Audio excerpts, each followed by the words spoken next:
Je peux vous garantir que le patriotisme l'emportait, pas simplement là où j'étais, mais j'étais tout le temps en connexion avec d'autres amis et surtout des militants de estudiantine qui c'est un peu le domaine de notre association humanitaire. Eux, je peux vous garantir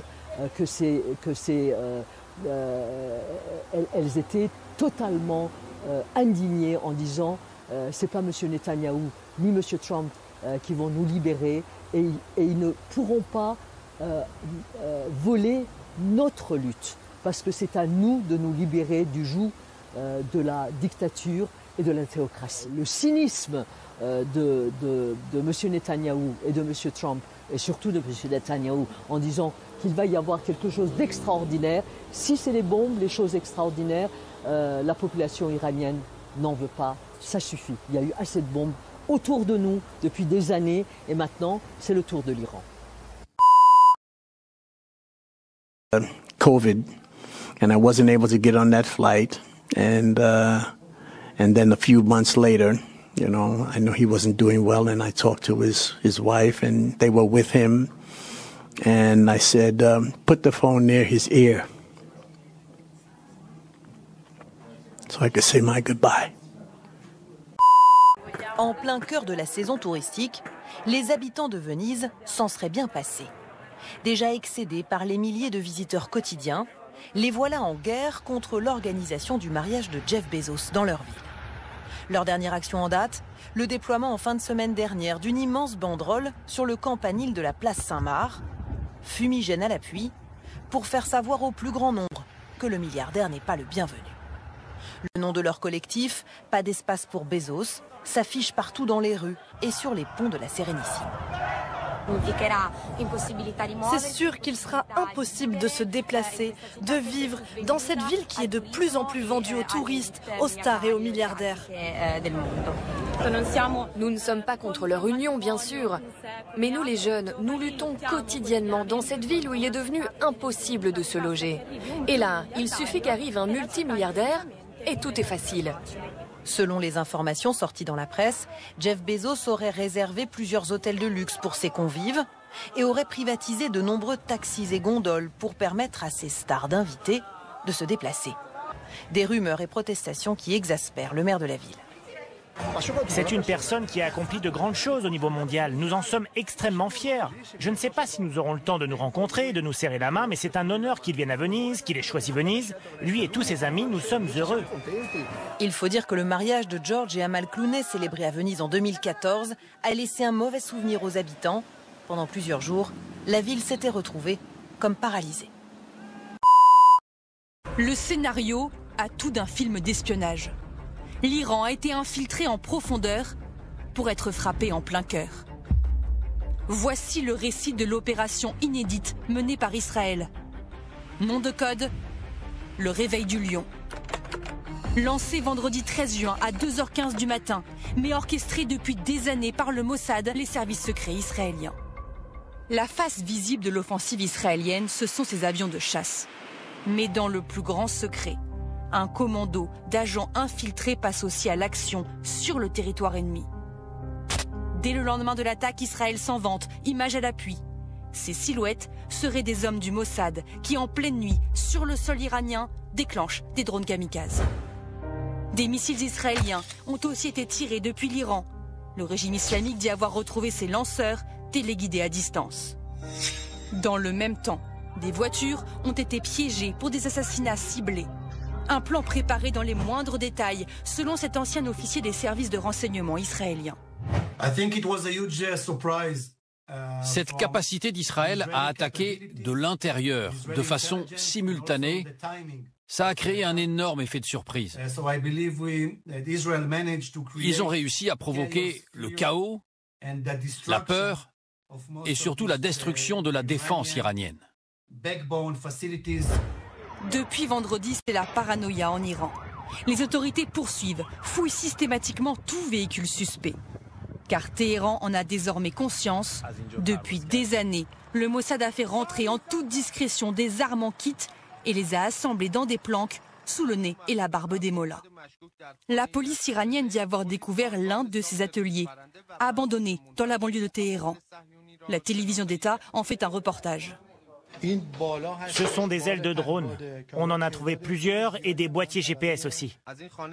Dans cette maison de 3 étages, on a trouvé 200 kilos d'explosifs, 30 drones et des lanceurs.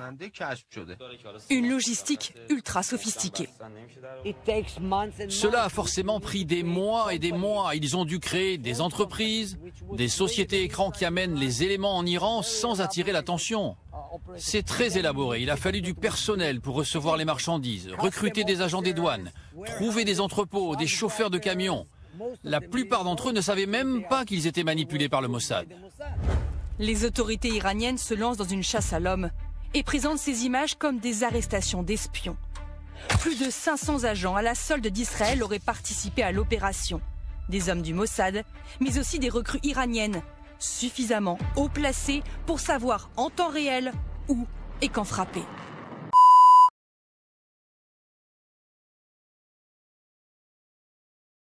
Des échanges de coups de feu en pleine nuit, ça s'est produit cette nuit dans le centre-ville de Metz. Un homme a ouvert le feu dans la rue, puis sur les policiers de la BAC qui tentaient de l'interpeller avant d'être abattus. Les explications de Valentin Piovesan et Fabrice Rosassi. C'est ici, au premier étage de cet immeuble situé en plein centre-ville, que la fusillade a eu lieu. Il est 2h47 lorsqu'un homme armé de 2 pistolets semi-automatiques sort de son appartement et tire sur les policiers venus l'appréhender. Ces derniers ripostent, l'homme est touché au bras et à l'abdomen, il décédera à l'hôpital quelques heures plus tard. Un policier lui est touché à la main, il pourrait perdre plusieurs de ses doigts.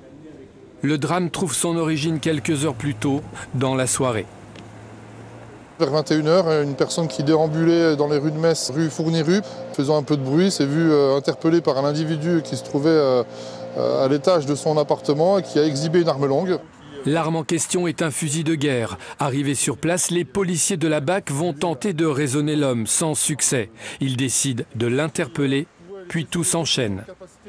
On n'a pas pu se permettre d'attendre que l'individu tire par sa fenêtre. On est allé directement au contact de son domicile pour tenter d'interpeller l'individu, sauf que ce dernier, en entendant du bruit dans la cage d'escalier, est sorti et a impacté avec 2 Colt 45 les fonctionnaires de police qui progressaient dans la cage d'escalier et qui ont dû riposter en légitime défense pour neutraliser l'individu. Dans un communiqué, le procureur de la République précise que l'homme âgé de 56 ans avait déjà fait l'objet de 9 condamnations et que plusieurs autres armes ont été découvertes à son domicile. 2 enquêtes ont été ouvertes, l'une du chef de tentative de meurtre d'une personne dépositaire de l'autorité publique, l'autre confiée à l'IGPN pour vérifier les conditions d'usage de son arme par le policier auteur du tir mortel qui a été placé en garde à vue. Bonjour Laurent Tessier. Bonjour Thomas, bonjour Marion, bonjour à tous. Ravi de vous accueillir ce matin, le rédacteur en chef de l'émission Pascal Pro et vous, 11h-13h sur Europe 1. Aujourd'hui, Laurent, vous nous parlez de cette interview, ce rendez-vous ce matin du ministre de l'Intérieur Bruno Retailleau à 8h10 sur CNews et Europe 1. Oui Thomas, il y a une semaine, Mélanie, cette surveillante d'un collège à Nogent, était tuée par un élève de 14 ans. Il avait sorti un couteau de son sac lors d'une fouille avec les gendarmes. Mélanie a perdu la vie à 31 ans, ne l'oublions pas. Nous sommes parents, nous avons encore plus peur pour nos enfants, nos proches qui peuvent travailler dans les établissements scolaires. Le ministre de l'Intérieur, Bruno Retailleau, fait ce constat depuis des mois. Cette société a engendré une fabrique de barbares. Cette France, des gens honnêtes, elle n'agresse pas. Bruno Retailleau le disait dans le JDD. Dans la France, des honnêtes gens, des millions de parents modestes élèvent leurs enfants avec autorité. Les parents sont les premiers éducateurs. Mais que font les parents d'ailleurs? Quand vous voyez qu'à Mulhouse, un enfant de 7 ans a été trouvé en possession lundi après-midi d'un couteau de cuisine. Il se vantait de vouloir agresser un camarade suite à une dispute. Je pose la question, mais je vais peut-être être accusé par le président de brainwasher, d'opérer un lavage de cerveau. Je rappelle ce que disait Emmanuel Macron sur France 2 la semaine dernière. C'est la tyrannie du fait divers. Mais on ne peut pas vivre dans une société où on passe d'un fait divers à l'autre. Qui brainwash ? certains de vos collègues, faut bien le dire. L'élève de 7 ans a été conduit au commissariat. L'enfant a fait l'objet d'un rappel à l'ordre par ses parents en présence des policiers. Que font justement ces parents au quotidien? Qui protègent globalement cette France des honnêtes gens, celle qui travaille, cette majorité silencieuse qui subit des drames? Je lisais hier dans le Figaro les propos du chef Yannick Aleno qui a perdu son fils Antoine, tué en 2022. Il avait été percuté en scooter par un chauffard ivre qui roulait avec une voiture volée. Le combat du chef Aleno, c'est le zéro alcool au volant. Je cite, le 0,5 g. C'est foireux. Il faut des sanctions immédiates, notamment la saisie définitive de la voiture dès le premier délit routier. Et pour vous, certains dans la classe politique regardent ailleurs. Oui, Thomas, cette France des honnêtes gens n'est pas assez intéressante pour certains. Quand vous voyez que des députés macronistes avaient plutôt la tête à rétablir les ZFE, les zones à faible émission hier à l'Assemblée, comme Gabriel Attal, l'ancien ministre Antoine Armand, l'ancienne ministre Anne Genetet, même vote que LFI, les socialistes, mais c'est loupé. Au lieu de répondre aux inquiétudes de la France des honnêtes gens, la gauche est préoccupée par d'autres sujets. Le président socialiste du département de la Seine-Saint-Denis, Stéphane Troussel, demande l'illumination de la Tour Eiffel aux couleurs de la Palestine. À Nantes, la France insoumise veut ouvrir une halte soins addiction, en clair, une salle de shoot pour encadrer la consommation de drogue si le parti gagne les municipales. Laurent, vous êtes très critique sur l'utilisation de certaines subventions publiques. Bah oui, parce que pendant ce temps-là, à Grenoble, la CGT préfère soutenir un spectacle dans une salle qui bénéficie de subventions publiques. Je cite le titre « Race ou pourquoi l'homme blanc se prend-il toujours pour le maître du monde ?» Pendant ce temps-là, France Télévisions, votre argent, après avoir connu un gros flop d'audience avec Emmanuel Macron et les océans, diffusé hier soir sur France 2, une émission « Sommes-nous tous racistes ?» Et parmi les personnes interrogées, Maboula Soumaoro, présentée comme maîtresse de conférence Université de Tours.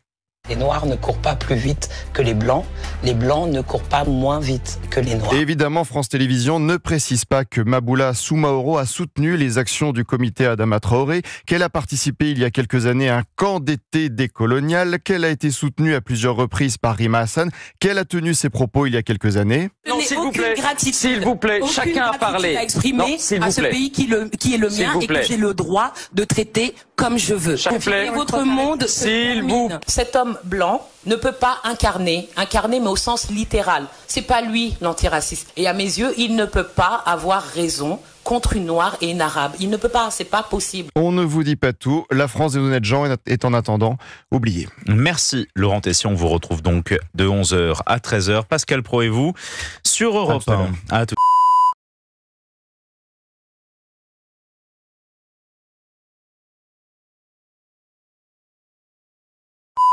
Tous les jours, je vous assure André, je remercie Klaus Schwab, je remercie Soros, je remercie Bill Gates, je remercie tous, je remercie Ursula von der Leyen, les bienfaiteurs de l'humanité. Mon cher président Manu. Pourquoi vous les remerciez? Parce qu'ils m'ont éveillé. Moi, j'étais endormi, j'étais un gars du système naïf, pensant que le gouvernement était pour les peuples. Et là, j'ai découvert que c'était à l'envers.